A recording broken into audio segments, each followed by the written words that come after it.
गिबियावनो बयनिसिमबो आंनि गोसो गोरबोनिफ्राय खुलुमहरग्रोनाय जाबाय। गिबियावनो आंनि फारसेथिं जायनिफ्राय बयनिसिमबो मोनसे गुरै खावलायहरनाय दि सानसेयारि बड'सा खौरांलाइयाव नोंथांनि बेसेन बह्रा लिरथिखौ अराय दैथायहर आरो सानसेयारि बड'सा खौरांलाइखौ अराय अनसायलांबाय था। दानिया सानसेयारि बड'सा खौरांलाइनि दिनैनि थामहिनबा 18 आगस्तनि बिसानाव सोर सोरनि खन्थाइया फोसावजादों बेखौ फोरमायनो थाखाय आखायाव लानाय जाबाय। बाक्सानि निर्माली बर'नि नों सोलायबाय,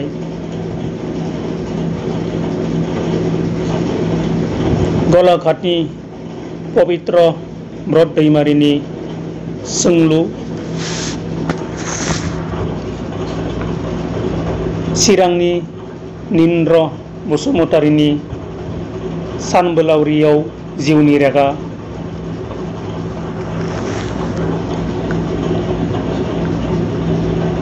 क'क्राझारनि गलाबपुंगुर बसुमतारिनि सिमा गैयै अननाय,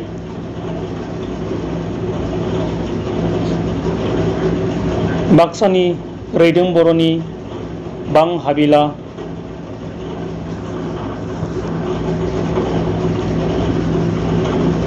बुद्धेश्वर ब्रह्मनि जोनोमगिरि बिमा,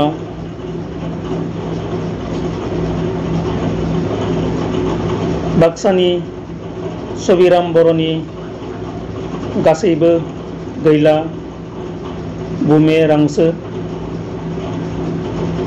बाक्सानि रैदों बर'नि जिंगोरल' आरो बिथांनिनो फोरमायथाय बिजों खन्थाइया सेबखांजादों। मिजिंथिबायदि नोंथांमोननि बेसेन गोनां लिरथिखौ अराय सानसेयारि बड'सायाव दैथायहरगोन आरो सानसेयारि बड'सा खौरांलाइखौ अराय अनसायलांबाय थागोन। आंनि फारसेथिं जायनिफ्राय मोनसे गुरै खावलायहरनाय दि आंनि बे DCB क्रिएटर्स इउटुब चेनेलखौ नोंथांमोना अराय अनसायलांबाय थागोन होननानै आं मिजिंथिबाय। आं बेवहाय आब्रुथि गोनां भिडिअ'फोरखौसो हगारगोन। गोजोन्थों।